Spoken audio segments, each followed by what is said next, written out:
So, I had a few cases that I came across that I just wanted to share. They don't really kind of go with anything. I just found them either interesting or appalling.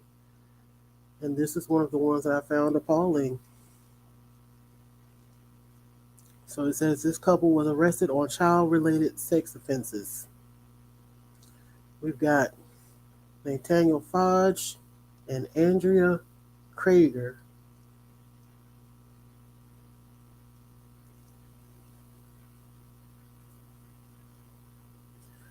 We've got Scioto County Sheriff David Thurman announced this week that his office responded to a domestic violence call on Sunday that ended with, hey Elizabeth, that ended with a woman being charged with domestic violence against a family member. According to Sheriff Thurman, Andrea D. Krager, 37, of Portsmouth, was released on bond for the domestic violence charge and requested an escort to her home to get some of her belongings. During the escort, deputies received information of a possible sexual assault involving a minor.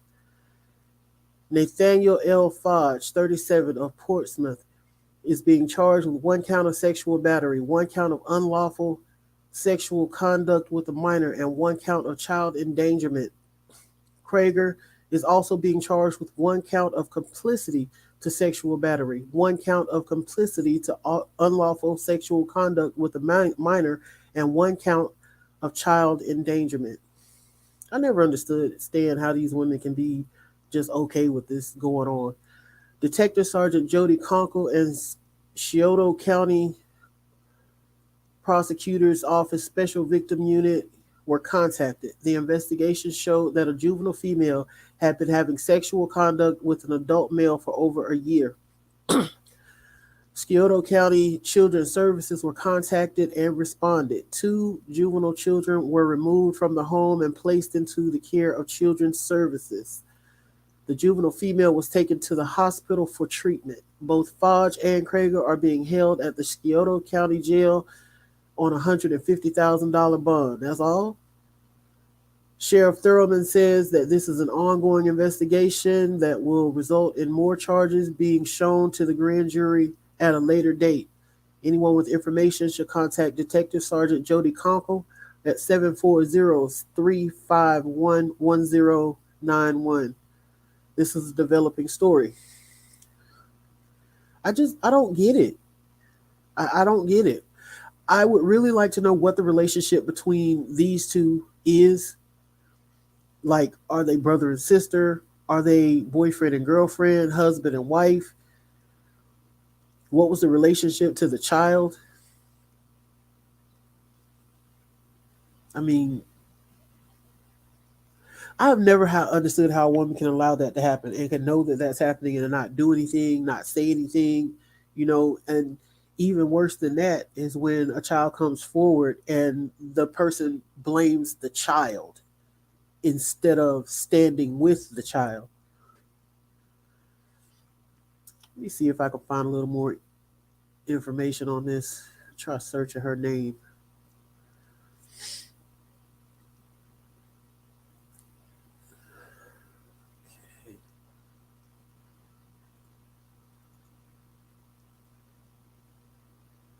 It really is. All right, let's see if this article has anything different. Da-da-da-da. Violence on a call stated that Krager was released on bond.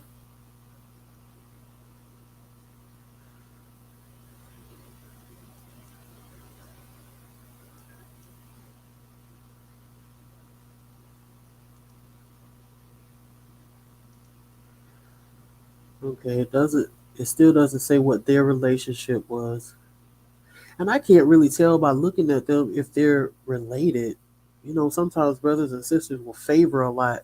I mean, they got the little beady eyes, but that could just be an evil trait. You never know. So let me get this other thing open because I have it in a different browser. These other ones.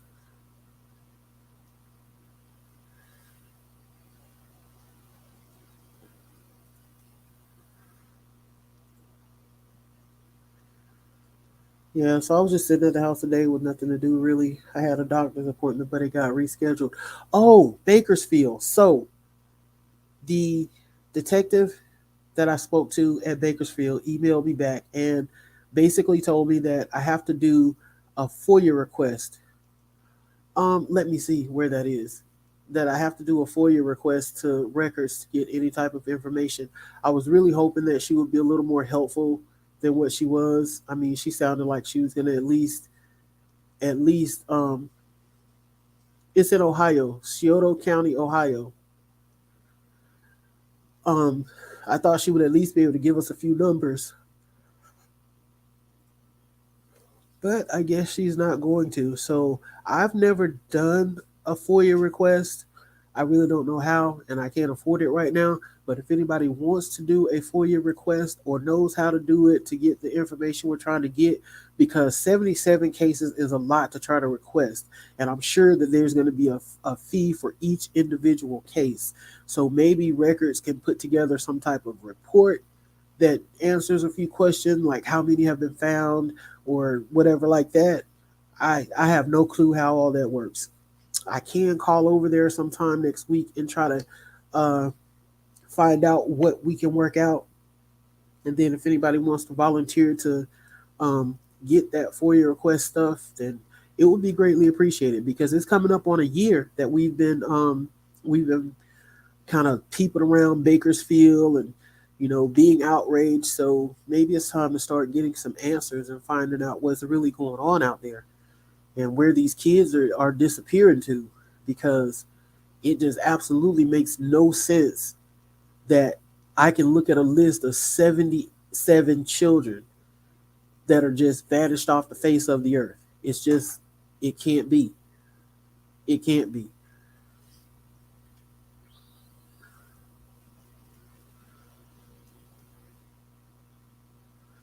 All right, this one is a little older, but I'm going to put it out there anyway. I'm going to check and see if she's been found. So let's go ahead and share this window.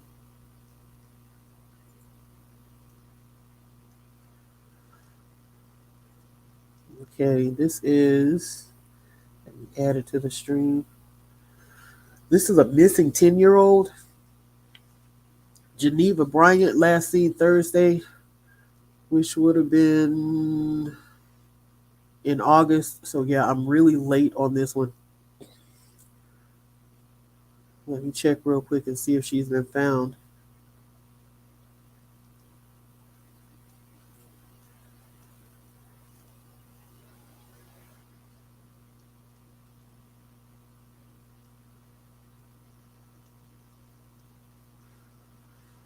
I think she is still missing. Let me see.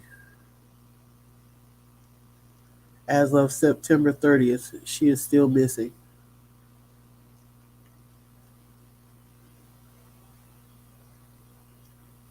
Okay.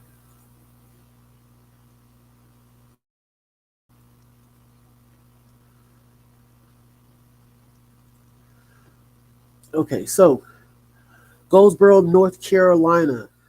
Goldsboro police said they are asking the public to help them find a missing 10-year-old girl. Geneva Nicole Bryant was last seen around midnight Thursday on Rockefeller Court, according to a news release from Goldsboro police. Geneva was also reported missing Thursday afternoon, but apparently briefly returned home. Police said she is believed to be wearing a pink nightgown with yellow emojis on it and a pink bonnet on her head. Geneva is 5 feet tall and weighs about 80 pounds, according to police. She is still missing as of Saturday evening. Police said anyone with information about her location is asked to call the Wayne County Communications Center at 919-705-6572. Now, all right, there. Hang in there with me, Elizabeth. You and Tammy always hang in there with me. So this is where's the picture? Let me get her picture back up there.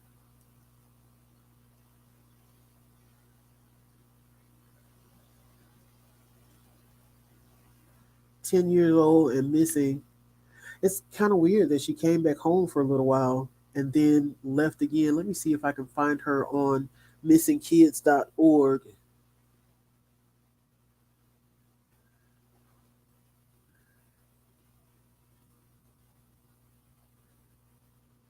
So we can get a better picture of her.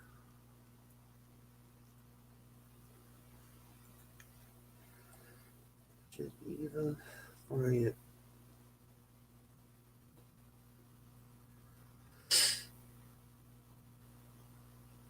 Oh, she's not in the missing database. Huh. I wonder if I spelled her name right. Let me just put G Bryant. No results. All right, let's check NamUs.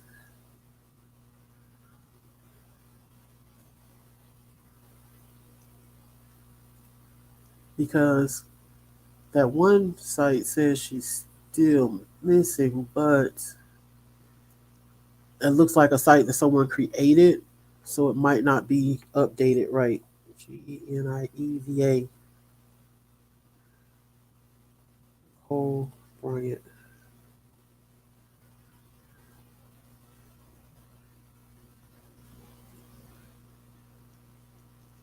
Nothing. Okay. Where's my page? That's September 30th. That's the day. I wonder why she's not in any of the missing persons databases, though. But this is her. I wish they had a better picture of her. Maybe something that shows like her standing or something, or in more light. Yeah, nothing.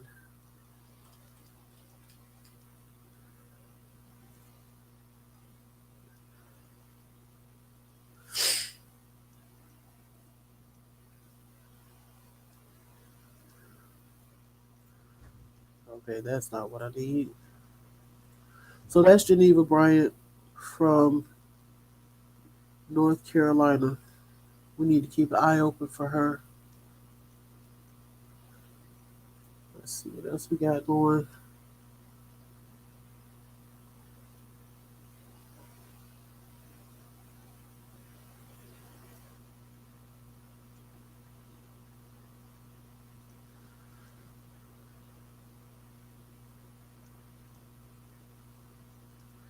Well, since it is Domestic Violence Month beginning tomorrow, we'll do this one here. I have some very interesting cases coming up next month for Domestic Violence Month. I'm going to be also presenting some resources, some facts, and trivia about domestic violence, and June just got a whole month scheduled out for it. So this says man kills wife with hammer for smiling at people inside movie theater. Definitely some crazy domestic relations going on there. A man has been sentenced to life in prison after he reportedly bludgeoned his wife to death with a hammer for smiling at people inside a movie theater in somewhere in India. The accused, identified only as 45-year-old, I cannot pronounce that name, a Tamil Nadu native, has been convicted of murdering his 38-year-old wife, a native of another place that I can't pronounce, with a hammer for allegedly smiling at strangers inside a theater on September 2018.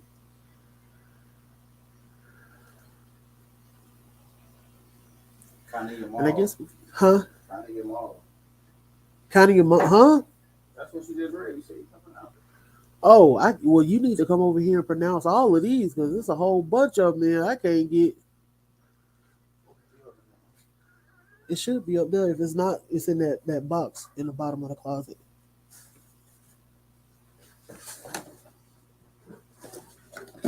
Hold tight, guys.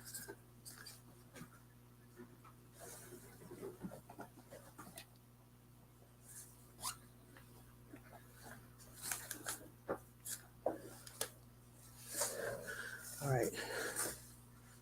Sorry about that. But yeah, so I think that's a good intro to domestic violence. Just think that a simple smile ended with this woman losing her life. I'm so sorry I can't pronounce her name. I kind of feel like I'm disrespecting her by not even saying her name, but I really don't want to chop it up either. So, yeah, October is National Domestic Violence Awareness Month. And for National Domestic Violence Awareness Month, I have some cases. I have a couple of cases that are actually personal experiences of mine. The very first case that I do tomorrow is going to be one that is involved a personal friend of mine. Is it Brian? And, huh? Brian? Brian. Oh, I thought you were Brian. I don't know who Brian is. The dude who died. Oh, no, this is Sierra. Are you gonna do one about Brian? That was a domestic violence case. And my son just reminded me of another case that we can bring to you. And I will get the details on that too. Well, guys, I was just on here just kind of hanging out.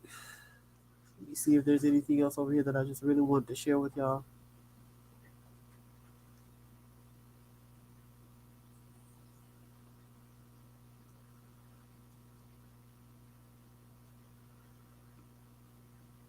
I know I had at least one more.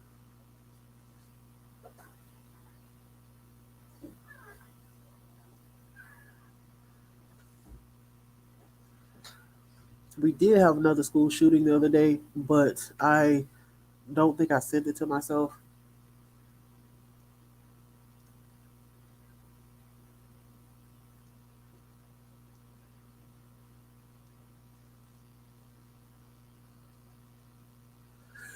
Here's one for the dumb criminals list. Florida woman, gotta be Florida. Florida woman caught burning human body in alleyway dumpster. A Florida woman was caught burning a deceased person's body in an alleyway dumpster late last month. This article is from 22 days ago, so it would have been late July when she was caught doing this. Oh no, September, October.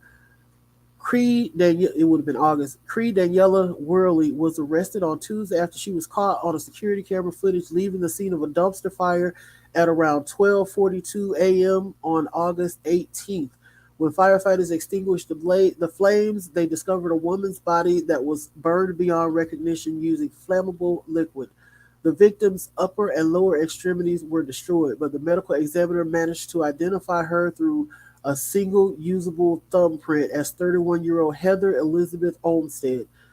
Detectives are now working to determine the cause and motive in the case. A man believed to have helped and assisted Worley remains on the lookout. I don't think that's what I don't think they meant he was remains on the lookout. Talk about a dumpster fire for real.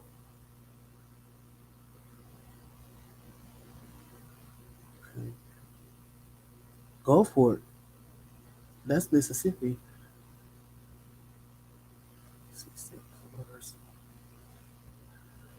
I am looking for some follow up on this.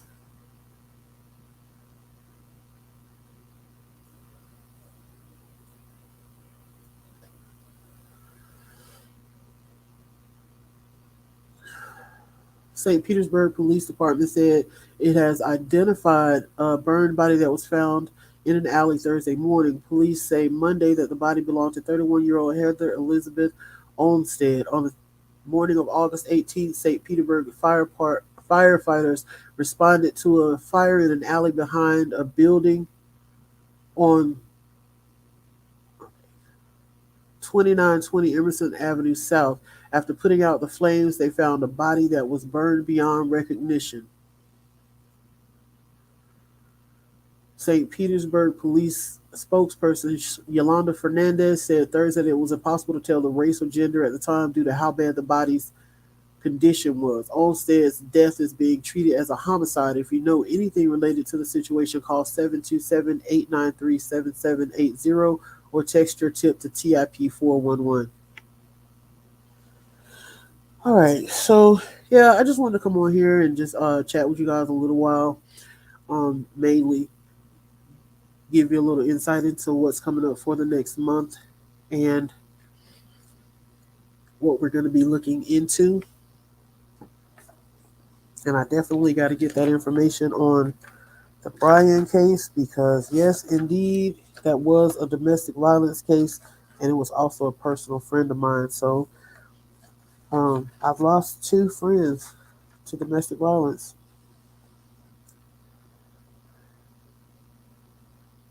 And that's like 2 too many.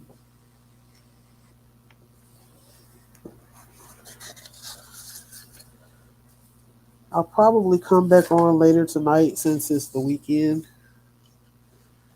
And I do have a couple of other things that are better put together that I want to share.